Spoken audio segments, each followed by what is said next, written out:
Assalamualaikum warahmatullahi wabarakatuh. Selamat pagi, salam sejahtera untuk kita semua.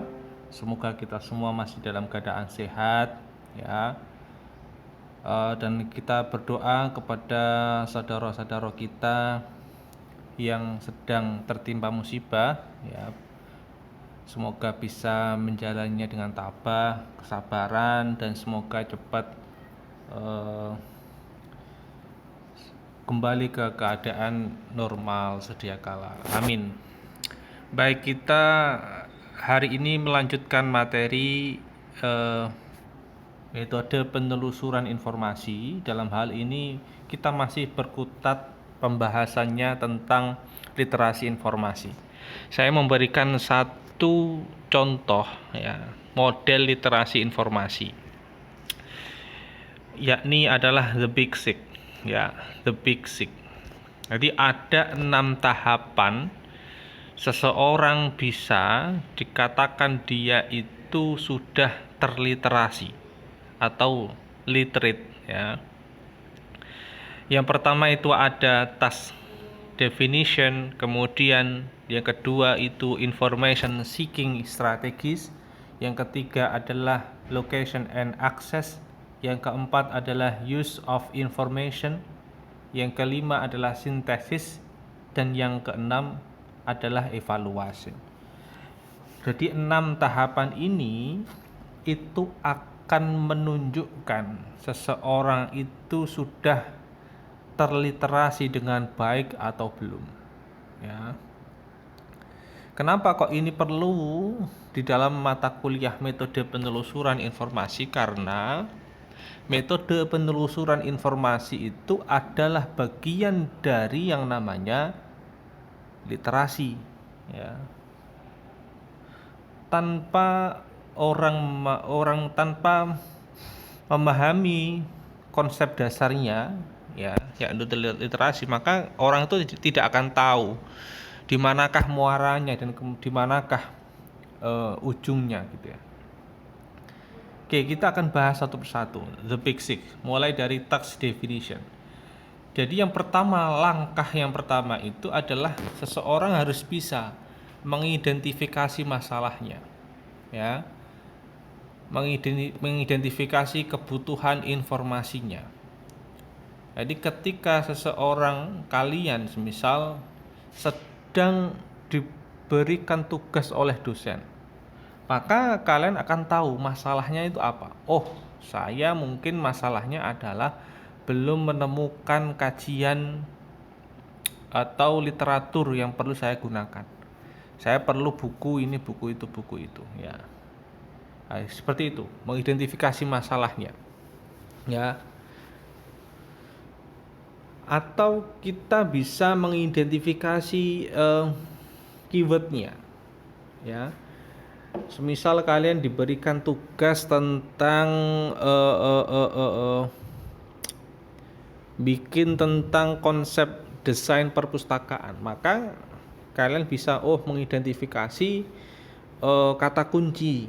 Mungkin pakai desain, atau pakai library design, atau pakai desain interior, atau pakai desain eksterior, gitu kan, atau pakai desain building, gitu, ya. Itu tahapan pertama, ya, mengidentifikasi masalah, task definition.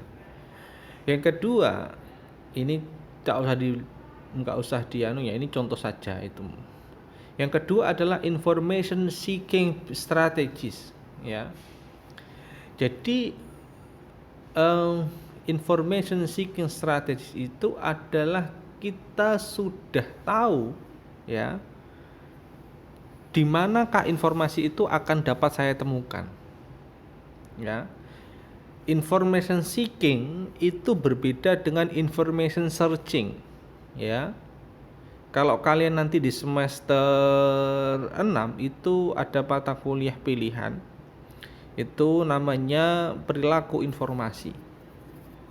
Itu yang mengajar saya itu sangat jelas bahwa information seeking itu sangat berbeda dengan information searching. Kalau information seeking itu kita sudah punya background bahwa kita tahu masalah itu akan bisa dipecahkan kalau saya pergi ke sana, kalau saya pinjam buku ini, kalau saya buka situs ini. Tapi kalau information searching behavior strategis itu kita belum tahu di manakah letak informasi yang bisa menyelesaikan masalah saya. Maka kita harus mencari satu persatu. Ya. Jadi langkah kedua dari The Big Sick itu adalah information seeking. Ya.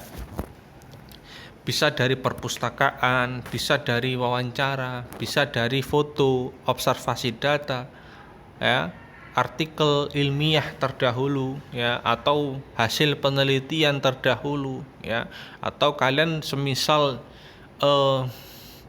mau mencari atau membuat tulisan tentang bahaya COVID, kalian akan tahu langsung gitu ya. Karena di tahapan kedua ini, karena COVID maka saya harus membuka website resminya gugus COVID. Nah, atau di website resminya Kementerian Kesehatan, cari definisi COVID gitu ya. Nah, itu bagian dari information seeking strategies. Karena sudah tahu di mana letak informasi yang akan bisa menyelesaikan masalah. Yang ketiga, kita bisa mengidentifikasi lokasi and aksesnya, mencari sumber informasinya. Entah itu buku yang disediakan di perpustakaan, atau pakai search engine, ya, atau pakai metode Boolean logic, ya, atau pakai database atau perpustakaan nasional. Nah, ini bagian dari tahapan ketiga literasi informasi model The Big Sick. Oke. Semisal mau kalau pakai Google itu pakai Google Scholar atau Google apa gitu ya. Kemudian pakai operator Boolean, ya. Tahun terbitnya berapa, membuat daftar pustaka. Nah, ini bagian dari strategis tadi. Aksesnya bagaimana? Kalau pakai jurnal, saya mencarinya mending di jurnal deh. Oke, kalau jurnal harus buka situs apa? Apakah portal Garuda? Apakah ISSN, LIPI? Ya, LIPI itu Lembaga Ilmu Pengetahuan Indonesia itu ya. Atau DOAJ ya. Atau pakai Moraref punyanya Kemenak, atau pakai e-resource Perpusnas ya. Ini sumber daya online yang dimiliki perpustakaan nasional ya, atau pakai OneShot ya, atau pakai milik kampus itu ya, repositori kampus lah. Jadi seperti itu lah. Itu tahapan ketiga. Jadi masalah yang kalian miliki itu akan kalian coba telusuri di berbagai platform yang kalian sudah tahu. Kalau saya butuhnya ini, saya akan mengakses di sini. Kalau saya butuh ini, maka saya akan mengakses di sini. Oke, yang keempat itu adalah kita melaksanakan membaca ya, dibaca dulu poin-poinnya, kemudian menyaring ya, mensummary, memparaphrase, atau melakukan membuat kutipan-kutipan ya, memilah-milah kata kunci mana yang bisa atau kalimat mana yang bisa menjawab dari permasalahan kalian. Jadi seperti itu. Ini menggunakan informasi yang sudah ditemukan tadi gitu ya. Itu langkah keempat. Langkah kelimanya itu kita membuat sintesisnya, membuat kalimatnya menggunakan hasil informasi yang telah kita dapatkan. Kita membuat berargumen lah istilahnya ya. Kita berargumen sesuai dengan argumen kita, kemudian argumen itu landasannya adalah artikel tadi gitu ya. Landasannya adalah artikel tadi. Bukan artikel, landasannya adalah sumber yang sudah kalian percaya tadi ya. Dan yang terakhir itu adalah evaluasi ya. Evaluasi itu mencakup apa ya? apakah objektif, ya, sudut pandang dan tujuannya sudah benar atau belum, ya. Kemudian apakah karya yang saya rujuk itu sudah termasuk karya yang terbaru, ya. Kalau di dunia akademik itu ya minimal 10 tahun terakhir itu bagus. Jangan sampai 30 tahun terakhir baru kalian gunakan, itu kurang kurang terbaru kajiannya. Kemudian evaluasi apa? Authority-nya, pengarangnya siapa? Kalau itu situsnya di mana itu ya. Orang itu bidang keahliannya apa? Apakah sudah sesuai atau belum? Kemudian keakuratannya, apakah sudah bisa dipercaya? Kalau saya mencari berita COVID kemudian membuka situs bola.com gitu ya, pasti itu keakurasiannya bisa diragukan. Tapi kalau kalian butuh berita COVID, bukanya situsnya gugus COVID atau punya Kementerian Kesehatan, pasti akan lebih dipercaya keakurasiannya. Kemudian topiknya sesuai atau belum gitu ya, atau topik-topik ini tuh sifatnya lebih ini isi, atau ini terlalu sulit ini dicari, dimana saya mencari di berbagai sumber itu nggak ketemu lah. Itu patut kita lakukan evaluasi.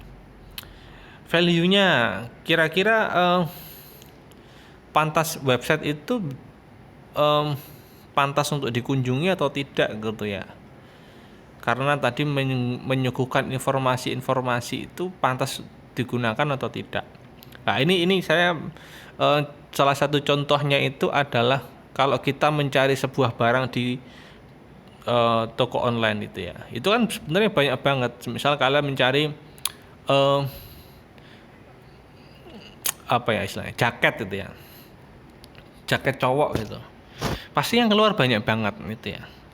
Tapi saya biasanya memilih toko online yang bintangnya banyak, kemudian penjualannya banyak. Nah, itu salah satu indikator bagi saya, bahwa toko ini itu menjual sudah berhasil menjual barang sangat banyak hingga dia mendapatkan penilaian positif dari para pelanggan. Nah, seperti itu. Nah, jadi seperti itu langkah literasi informasi model The Big Sick. Ada banyak sekali sekiranya yang bisa kalian cari lagi ya selain The Big Sick. Ada Empowering Egg, ada kemarin saya sudah jelaskan ya, ada Empowering Egg, kemudian mana tadi ini Seven Pillar ya. Ada banyak model literasi, kalian tinggal memilih mana yang kalian sukai dan mana yang biasa kalian lakukan. Oke, di kuliah kita cukup ini dulu, kita lanjutkan pertemuan berikutnya. Saya akhiri. Assalamualaikum warahmatullahi wabarakatuh.